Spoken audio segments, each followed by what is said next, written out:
How to download Windows 11 ISO from Microsoft. In this video, we'll show you how to download Windows 11 ISO file from Microsoft website. Go to Windows 11 download page. See the website link in video description.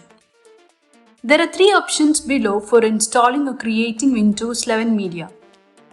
You can download ISO image from Microsoft website if you want to create a bootable installation media or create a virtual machine to install Windows 11.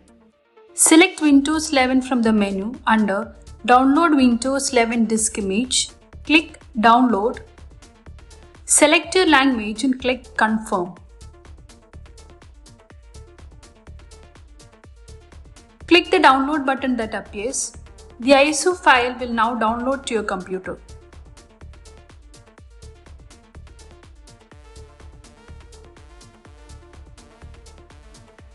Hope this video helps you. For more videos, like, share and subscribe our channel.